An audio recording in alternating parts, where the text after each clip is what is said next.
right, welcome to another episode of Piecing It Together, the podcast where we take a look at a new movie and try to figure out what movies inspired it. And today on the show, we're talking about one that was one of my most awaited movies of the year. We're talking about James Gray's Ad Astra, starring Brad Pitt as a astronaut who goes into the deep reaches of space to find his father, who might still be out there after his ship has been missing for many, many years. It's a very interesting movie, very unique, and really, I enjoyed it quite a bit. But we'll get into that in the conversation as we start to get into it here with Rico from Always The Critic Podcast. You heard Rico back on our Avengers Super episode, but we hadn't gotten him on a full episode until now, and I'm glad to finally have him on the show. So, before we get into that conversation, I do want to remind you to make sure you're subscribed to Piecing It Together on your podcast app of choice. And you can rate and review us on Apple Podcasts, of course. And you can follow us on social media at PiecingPod and join our Facebook group Popcorn and Puzzle Pieces, where the conversation about all these movies continues. So, without any further ado, let's just jump right into this one. All right, so today we are finally getting around to talking about Ad Astra, a movie that was delayed over and over and over again, but it's real and it happened and we watched it. And joining me for this one is Rico from Always The Critic Movie Podcast. Rico, glad to have you here, man. Thank you so much for having me. I'm glad to be on for this episode. Yeah, this is going to be I think a little bit of a meaty one for us to like dig into. There's so much going on in this movie, and I actually listened to your podcast review of it, and I really I enjoyed a lot of what you guys were saying about it, and it's it's definitely a movie I had been looking forward to a lot. I'll just say right up front at the top, I think you guys liked it a little more than I did, although I definitely did enjoy it, and I'm very much looking forward to talking about it. But before we get into Ad Astra, you were on our Avengers Endgame Super episode, but since you haven't been on a full one yet, why don't you introduce yourself to our listeners and just tell people a little about you and your podcast? Sounds good. Thanks so much. Well, my name, like you said, is Rico Albarracin. I am the co-host for the Always The Critic Podcast with Jessica Furby. That is a podcast where we basically look at the newest movie of the week and we talk about it and review it. So, like the most recent episodes, like you mentioned, Ad Astra. We also did upcoming really soon, depending on when this is released, Judy, starring Renee Zellweger, will be released as well. So every week we are basically on top of the new movie and looking at it to see if it's good, if it's bad, and if we think it'll be a top 10 at the end of the year. How long have you guys been at it? You've been doing it a while, right? Yeah, actually, we are approaching 16 months now. I remember our first episode was the Overboard episode. Overboard, the remake of the 80s comedy. That's the very first episode I did. What made you think to start with that one? Of all the movies, right? Yeah. I think it was all about timing because I was trying to time it with summer, but I wanted to get a couple of reps out there first. So I decided to record and then I decided to release them. So I got 2 episodes under my belt and then we released like a big one it was Avengers Infinity War, I believe. Right. So yeah, it was all trial and error pretty much, but I still wanted to release them as a way of, I guess, getting people to get used to our voice and see how we've grown from that time. Sure. Yeah, that's funny. Early Piecing It Together episodes, some of them, we went through various, sound issues and just getting the whole format together and making sure we knew what we wanted it to be. And I always say we, but I mean, me and whoever I'm bringing along with me. Right. But yeah, I mean, you just you gotta leave them up because you want to be able to go back and see how the show grows and everything like that over time. Yes. But yeah, awesome. So Ad Astra, what did you think? Going into this movie, did you think, because obviously this movie was delayed a bunch, and I think it's I think it's worth talking really quickly before we get into puzzle pieces. Did you have any kind of a bad feeling going into it? Like the delays were for bad reason, that this is going to be a mess or something like that, or were you like super excited and just in on it? So I remember I didn't know about all of the delays, but one delay that I did know about was when this was supposed to be scheduled for May. And then Hmm. all of a sudden it got pushed back to September. And in my mind, I thought, well, they must have a lot of confidence releasing it in September, because usually starting in September and going into this season is when we start Hmm. seeing more critically acclaimed movies, uh, for Sure. lack of a better term. Yeah. And they must have saw something in this that made them think, you know what, it would be better to release it in September than May. May, it's too crowded. There's too many blockbusters out there. So for me, I didn't think of it as a bad thing. And I purposely tried to stay away from reviews or even the Rotten Tomato score. Like I just stayed Hmm. away from it all just to go in as blind as I could. I saw the trailer, so I can't say that I went in really blind, Sure. but I wanted to try to have it not be ruined for me. And I went in with not really too much expectation of what I was going to get, but once I walked out, I loved it. I thought it was what very well done. Hmm. Does it have its flaws? Of course. I can't sit Sure. here and say it's perfect, although me and Jessica both gave it a very high grade on our review. Hmm. But with that said, I think the themes that it talks about or even displays throughout the movie, or it really symbolizes throughout the movie, I think really spoke to me. So that's why Yeah. I, had such a high score for it and high regard so far with the movies that I've seen so far this year. Sure. Yeah, I think one reason not to do with quality or anything that I kind of had in the back of my mind was that maybe they were trying to avoid Once Upon a Time in Hollywood with putting two Brad Pitt performances so close together. But speaking to what you were just saying though, I think it's really interesting the Rotten Tomato scores on this. I mean, to see that huge disconnect. A lot of the times it's the other way around where the audience loves a movie and the critics hate it, and this Yeah. time around it seems to be the other way around. It seems like audiences aren't really I think they maybe didn't know what they were getting into with this movie, whereas, critics kinda, they saw, oh, James Gray, and they, kinda got the idea ahead of time, oh, this is gonna be more of a thinky movie, you know? Yeah, exactly. I think the trailers really sold this as more of an action epic than what it was Mhm. going to be. But Yeah. as I was watching those trailers, like they kept showing the same clip over and over. So I was like, this doesn't seem like there's more to it than what we're seeing. There's got to be something else. And for me, I'm glad that it wasn't like a full, like, space epic, action adventure film. Yeah, Um, yeah. and it's Absolutely. something that I've noticed recently among movies dealing with space is the type of themes that they talk about, or, at Mhm. least portray. They're not as heroic as Mm. some of the classic movies, like, let's say, Apollo 13.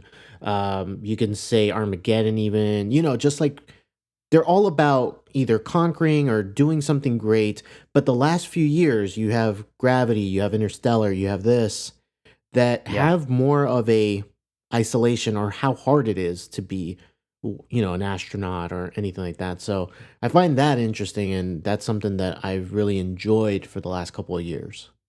Yeah, I think that's great, exploring, space movies in a different going into them in a different way, it seems, lately, and I think that's absolutely a great point. I also think that's probably a good setup for jumping into some puzzle pieces, so why don't we go with your first puzzle piece? All right, so my first puzzle piece, uh, I am going to use the movie Ex Machina. Mm. Now, Ex Machina, I'm taking the themes from that movie and kind of showing what Ad Astra is doing as well. Ex Machina has this sense of isolation. You have the main character played by Oscar Isaac, who lives out by himself. It's a futuristic world. It's a lived-in world, but Mhm. it feels cold. It feels very lived in, but it's sterile. And that's Mhm. kind of how this world in Ad Astra feels to me, because it's a world that we kind of recognize, even though it Mhm. says it's in the near future. But like, there's advancements in technology, but everything feels so, you know, to the point. Nothing feels exciting about that new technology, Sure. even Sure. though like it's an advancement. If you think about it, just taking it piece by piece, we are traveling to the moon in the movie Ad Astra as a commercial flight, Yeah. Yeah. or in Ex Machina, we have a living robot who can interact with you.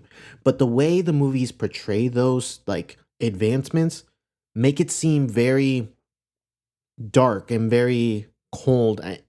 That's what I feel with what both of these movies pretty much. Mhm. Yeah, it's all like rather than being like distant future sci-fi, it's like just natural advancement of where we're at right now and what we're the things that we know are right around the corner. Maybe just like one step around what's right around the corner. Exactly. And so, but the movie doesn't glorify them. It makes Mhm. it seem as though we have either taken advantage of it, like in Ad Astra, we've commercialized being on the moon. There's a Yeah. subway on the moon. Yeah. Or in Ex Machina, it's just assumed, oh, we're using AI to build robots, and this person has figured out how to get even more advanced with it. But it doesn't feel it's not a great sense of amazement. It's almost like a dread that's Yeah. set in there. Yeah, no, that's a really good point. Yeah, it's like, it gets to just become another part of life, just like, traffic would be now versus, before there were cars or anything like that. Yeah. I also like when they're on the plane or the spaceship, I guess, and to get a towel is, that costs money, like $100 something or Yeah. something, which, yeah, that certainly is where we're headed on this earth, I think. But yeah, great first puzzle piece. And I'm gonna skip around with my puzzle pieces here. I wasn't gonna do this one yet, but I think I'm gonna jump off of what you were just saying there about like the commercialization of the moon and of everything in this. And I'm gonna talk about Total Recall. Oh, there Um, we go. because again, it's like this near future with all this weird, just like, but not weird, like commercialized stuff, like the next steps of what you would expect the future, just a few steps beyond where we're at, is going to end up being. And of course we're going to commercialize everything. Of course it's going to be all,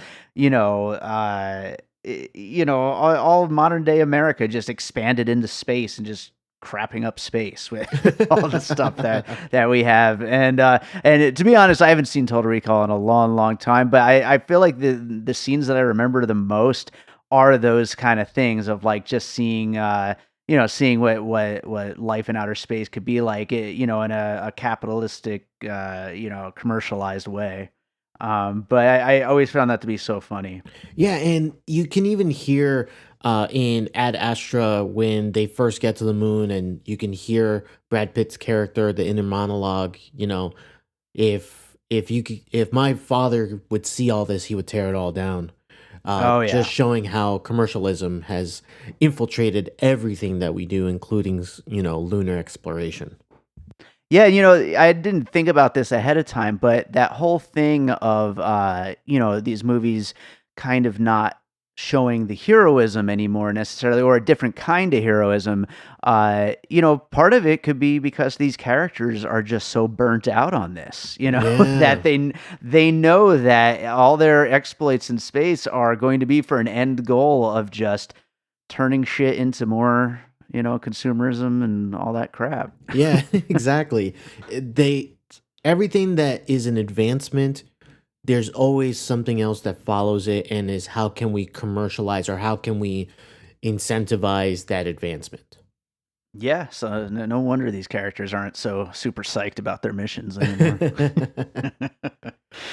Well, what do you got for your next puzzle piece? My next puzzle piece is a very specific thing about this movie, but I'm gonna go with Goodfellas. Now, I could have chosen a whole number of movies for this particular aspect, but I'm gonna talk about voiceover. Sure. This has been a sticking point for a lot of people with Ad Astra. Hmm. Brad Pitt's character, you hear his inner monologue. He talks about, different relationships. He talks about himself, about his mission, how he feels.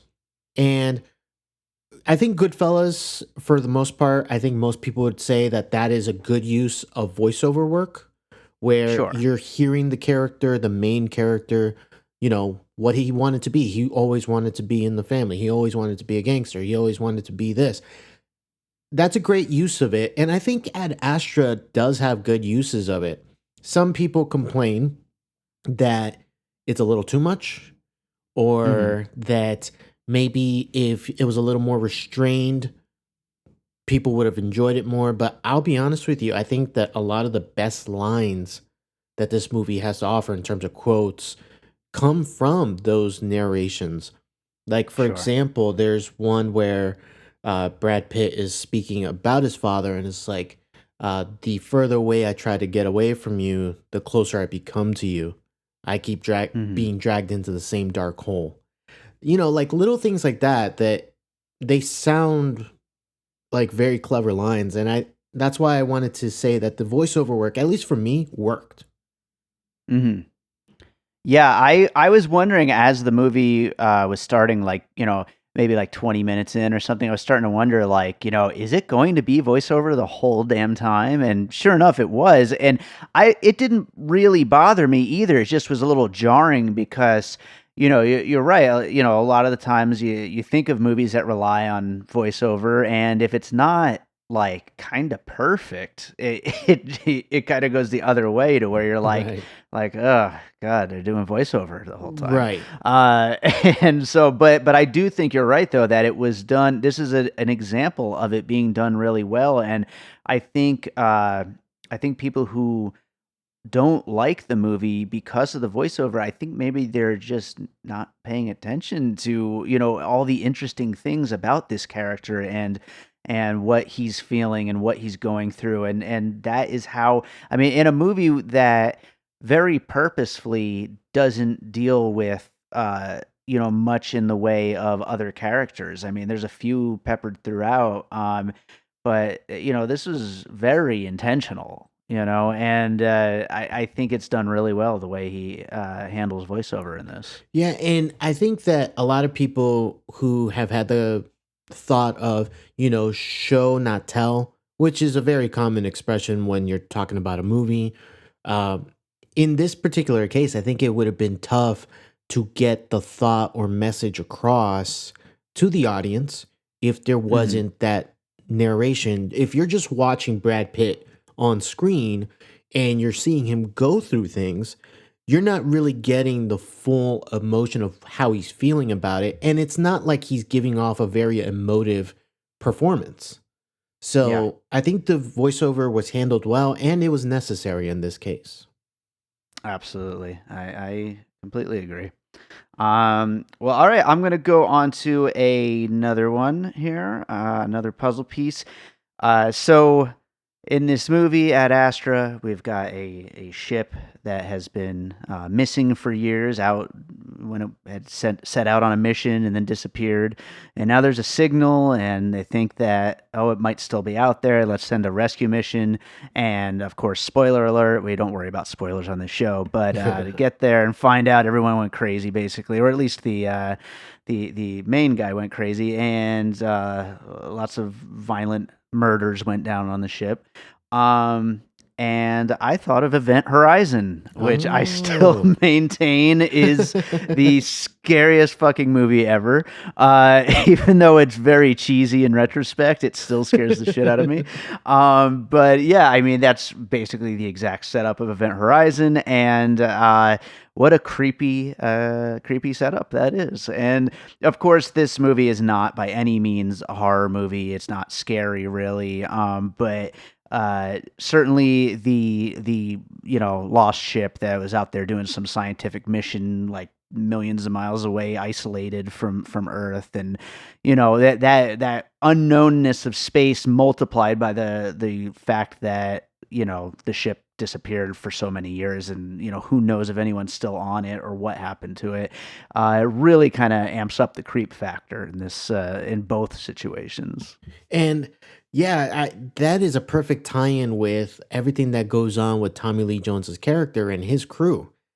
I think it's been what, like 30 years almost in the movie, where Yeah. his crew went out to the Lima project and they hadn't been heard of again. So Brad Pitt's character thought, he's dead. My father died doing that. But then all of a sudden, you have that beacon that's coming.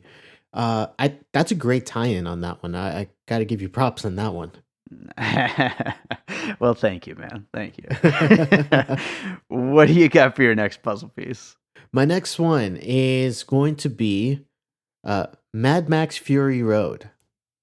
And I'm using this for a very specific part of the movie, the only real true action set piece of this movie. Sure. And it's when they're on the moon and there's moon pirates apparently, and they're being chased throughout. And it's very reminiscent of Mad Max Fury Road.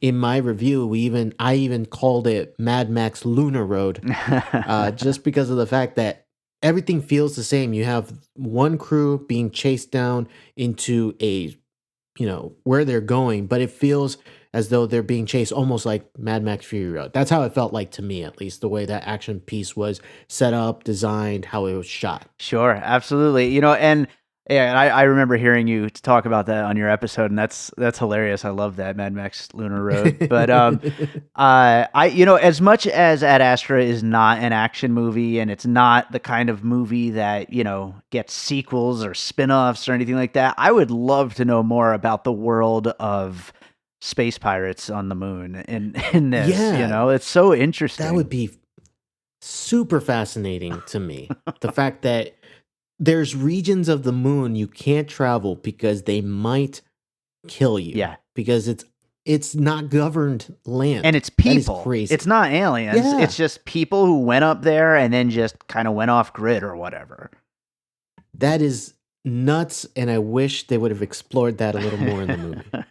That is freaking great. I love it. All right. So so let me go with another one here. So normally I try not to do this on the show, but I just felt like I had to. In the lead up to Ad Astra, I decided to go back and watch James Gray's film Lost City of Z, or Zed as the characters refer to it. But I'm pretty sure the movie itself, people just say Lost City of Z, but whatever. I was really interested that really the characters have a very similar goal. I mean, it's a similar story of a character. Now, it's told in a very different way, and of course, one is set in the past and one is set in the future. But it's still a guy who is just obsessed with this scientific quest. And in Lost City of Z, it's finding this lost city in the Amazon, and of course in Ad Astra, it's finding proof of extraterrestrial life, like out towards, I think it was Saturn or whatever, wherever the Lima project was going. And it eventually kills him. It eventually leads to his death, and in Lost City of Z, he, drags his son into it, and in this, he drags his son into it, and, in different ways and very different stories. But I just found it interesting that this movie has a very real parallel with Lost City of Z, both written and directed by James Gray. Have you seen Lost City of Z? I have not. It's one that's been on my list of movies to watch, and I just, for some reason, can't get around to it. I don't know. Yeah, I keeps. I hadn't either. Down. I hadn't either. It took me forever to finally watch it, and I was just like, in the lead up, I was like, because honestly, this is probably a good moment to talk about that. Are you a fan of any of James Gray's other work? To be honest with you, the only one that really comes to mind is Ad Astra. Like, unless I am blanking on some other movie that I don't know was his, I'm currently looking it up now because I think I may have seen another one of his movies Mhm. and not even realized that I did see it. But I don't think I have seen any other of his movies, Yeah, to be honest with the you. only ones I'd ever seen up until this point were Two Lovers and We Own the Night, and I didn't really like We Own the Night. And Two Lovers, I don't really remember very well. It's just one of those movies I know I Mm. saw a long time ago. But I hadn't seen any of his other movies, and so that's why, like, leading up to this, I was like, I got to see at least one of his other movies, and hopefully like it, before I Yeah. walk into this movie that, like, this big giant sci-fi movie that this director, like, seemingly out of nowhere gets to make a big giant sci-fi movie with Brad Pitt. There must be a reason, know? And Yeah, so, exactly. yeah, so I ended up watching Lost City of Z the week before this came out. And as I was watching it, I was like, oh my God, because I kind of got an idea of what the movie was going to be from the trailer, of Ad Astra. And I was like, wow, this seems very similar to what I'm about to see in Ad Astra. And then sure enough, it really it followed through with the actual full movie. But yeah, so I just found that parallel very interesting, and I would recommend Lost City of Z for anyone who hasn't seen it. So It's on my list. absolutely. Well, what do you got for your next one? My next one, I have two more, Okay, just so that you're aware. My next one is the movie First Reformed. nice. Now, that was the movie starring Ethan Hawke, came out last year. Mm-hmm. So that movie deals with a person who, at the beginning of the movie, is shown as a calm character, a poised character, but as the movie goes on and certain situations are thrust upon him, he begins to question things. He begins to doubt himself. He begins to uh, change and adapt to certain situations. And that's exactly how I feel Brad Pitt's character is in this movie. Um, when we first meet him in this movie, and Brad Pitt, they even make a point to say what his resting heartbeat rate is, Mm-hmm. just to show like he is calm, he is collected. There's nothing that can phase him. But as the movie goes on, and he begins getting tied to an external conflict, which in this case is his father. Mm. You see that he starts to change. He starts to become a little more anxious. He starts to get a little more irritated. He makes it a point that it becomes really tough for him, at least in his mind, to deal with everything that's going on in this mission that he has. If you look at the character that's being played by Ethan Hawke, he's presented with a situation that he can't ignore. It's driving him crazy, pretty much. Mm-hmm. And that's what happens with Brad Pitt to a lesser extent, but I think I saw those similarities between those two main characters. How at the beginning of the film, they're both calm, they're both, they know what they are and they know what they do and they handle their situations day to day. But when something changes them or something comes in conflict with them, how they begin to that change and they begin to become anxious characters. They begin to, want to ask questions, or they just get stressed out by what's going on around them. So that's what I found pretty fascinating with the two of them. Yeah, I find it interesting that it's not so much the things that happen to them that are adding to their stress and their anxiety, but it's the asking of questions. It's the not Right. going along with the plan, and thinking for themselves about, like, is this right? What, like, are we doing the right things? And that's what really drives them, starts to drive them a little crazy. And of course, more so in First Reformed. Um, Right. but I love that you brought two A24 movies to this conversation. So Hey, look at fantastic. that. Awesome. Well, okay, so my next puzzle piece, I am going to go with a movie that's probably a little too recent to truly have been an inspiration, but I'm going to bring it up anyway, and that is First Man. But I mean, I Mm, think it's just such a clear, a clear parallel here between these two movies of, you know, two movies that deal with just the psychological effects of space travel and the isolation of space travel, and the disconnect that it creates with family and with just a regular life on Earth. And I we did an episode on First Man when it first came out, and I will say I did Right. not really love First Man. I guess I went into it wanting a more traditional, just big, Like an Apollo 13. yeah, something like Yeah. that. And I was like, oh, really? So it's just gonna be this, but but I think that when you're dealing with something, fictional like Ad Astra and something that takes some interesting approaches to that idea, I think it works a lot better. I guess I'm still waiting for the real Neil Armstrong movie, but but I know a lot of people would disagree with me though.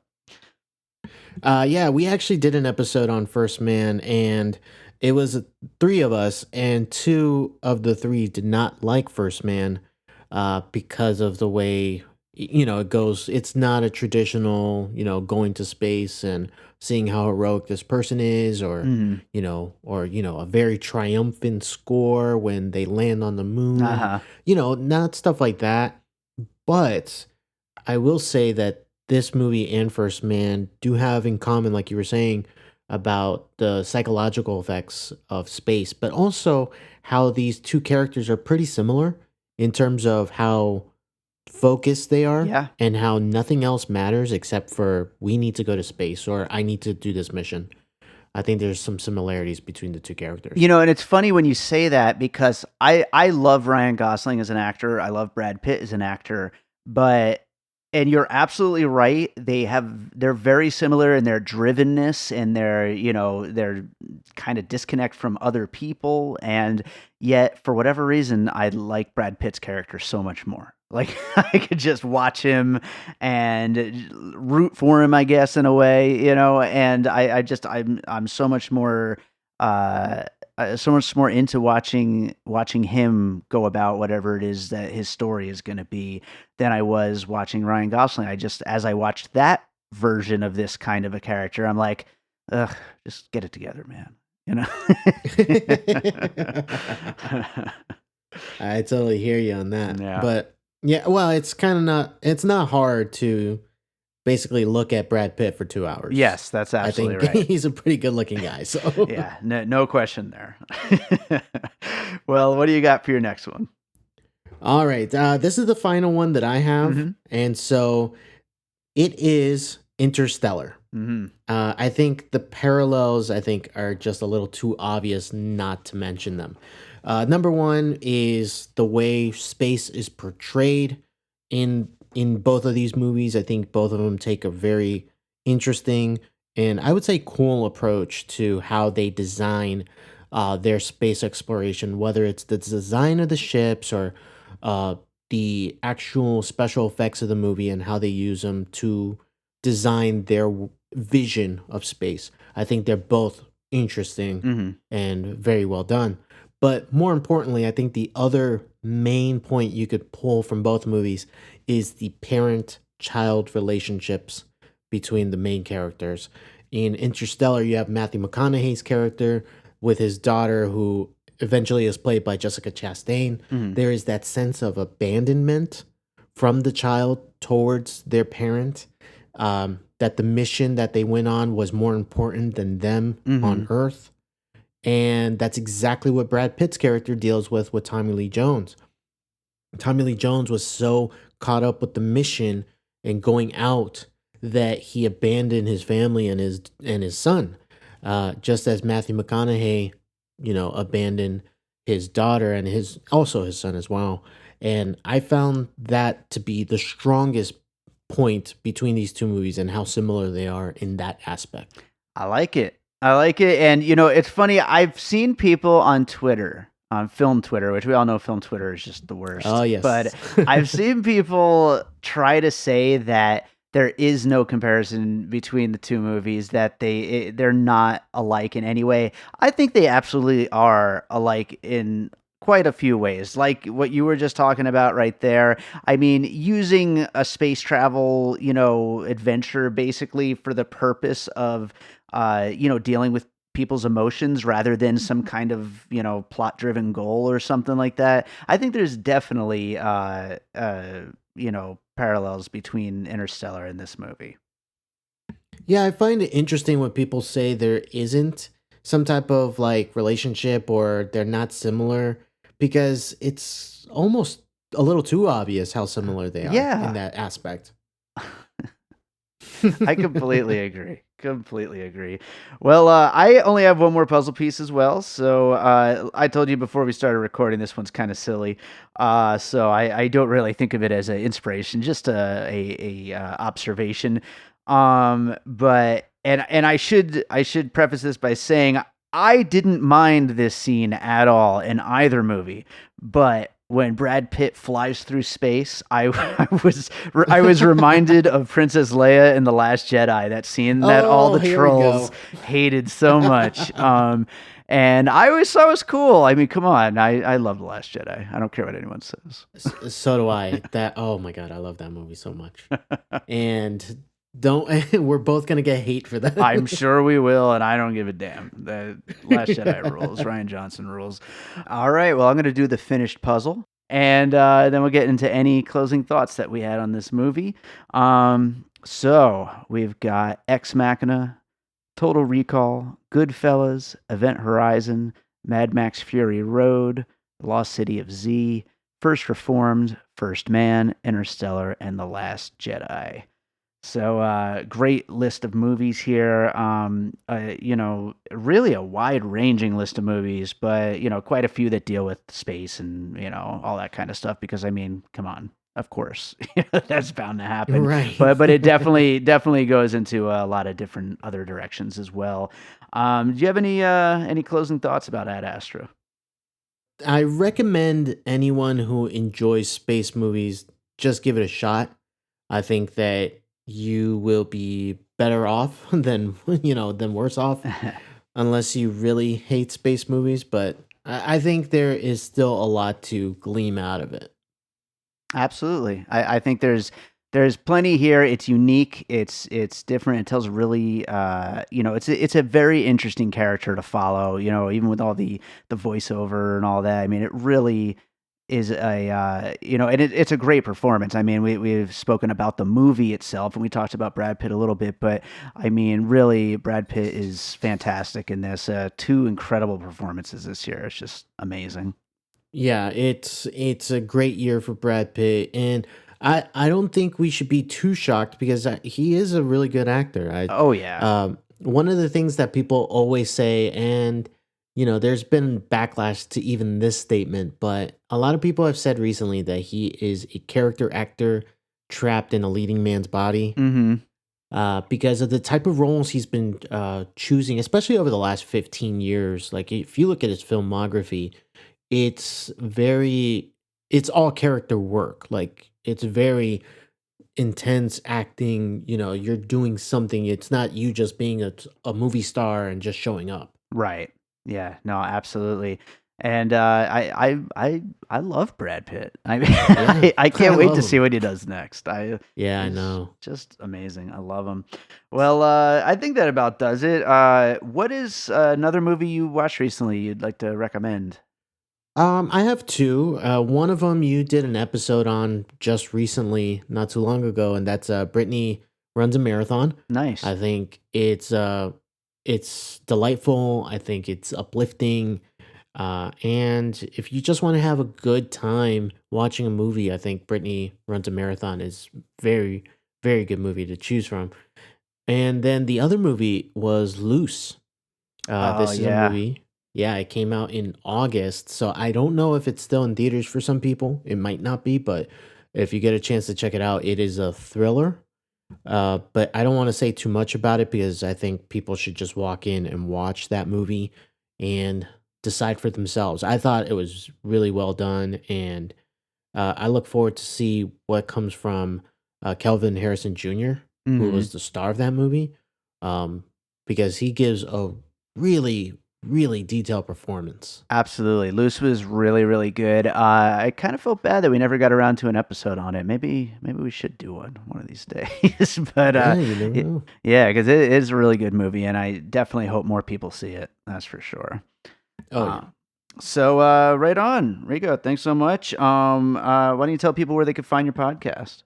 Of course. So if you are online, which most of us who are listening are, you could go to alwaysthecriticpod.com.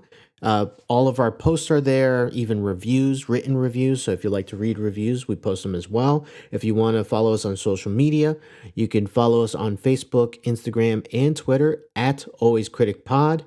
And don't forget to subscribe. Just look for Always the Critic Pod on your favorite podcast app. Beautiful. Well, hey, thanks so much again for being here. I know we got you on a little last minute notice, but hopefully we can get you on again one of these days. I would look forward to it. Hello everybody, my name is The Vern and I'm the host of the Cinema Recall Podcast, part of That Moment In. We are slightly different than your average movie podcast in that we don't review a whole feature. Instead, myself and a guest will break down our favorite scenes in movies and then discuss why they are so iconic. So check us out, we are available on Anchor, Google Podcasts, Apple Podcasts, and more. Don't forget to follow us on Facebook and Instagram under Cinema Recall Podcast, and we are available on Twitter at Cinema_Recall. We hope you enjoy it. Thank you for listening. All right, so I hope you enjoyed that conversation about Ad Astra. Thank you, Rico, for being here. Make sure to check out his podcast, Always the Critic. It's a good podcast. And yeah, I hope you guys enjoy the show. If you do, we'd love to hear what you're thinking of it. So go on over to Apple Podcasts and rate and review us. 5 stars would be amazing, but we do want to hear what you're thinking of the show. You could also review us over on Podchaser. I started getting that page set up. There's so many things for me to do. There's always something, but we have a whole lot of episodes for me to get up first. But I'm going to really build out that Podchaser account soon because I've been a guest on like a whole lot of podcasts lately, and I always log them on our website, piecingpod.com, in the links section. But you know, that whole social media aspect of Podchaser is pretty sweet. So I'm going to start getting that thing all set up. And speaking of things I'm getting set up, Patreon, Piecing Pod, Patreon. It is starting to get built up this month, October. I got a whole bunch of bonus content I'm planning on putting up there. So make sure to check it out. And we'd love to have you as a subscriber. We are going to be making a whole bunch of bonus content, lots of new episodes that aren't in the main kind of format that we usually do, bonus things and all that kind of thing, little mini episodes, all kinds of stuff. And plus you can get all my albums for free if you sign up. So check out our Patreon. And, of course, subscribe to the show wherever you listen to podcasts. Rate and review us. Follow us on social media at PiecingPod. Join the Facebook group Popcorn and Puzzle Pieces. I think I said it all. Let's leave you with a piece of music. I know I've played this track for you guys before on other space movies, but I mean, it's just such a good fit, I think. This is a song called The Void from my most recent album, A Different Kind of Dream, and it's just, I think, a really awesome space track, and I think it fits perfectly. So let's leave you guys with The Void, and we will be back later this week with more Piecing It Together coming up real soon.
and all points west.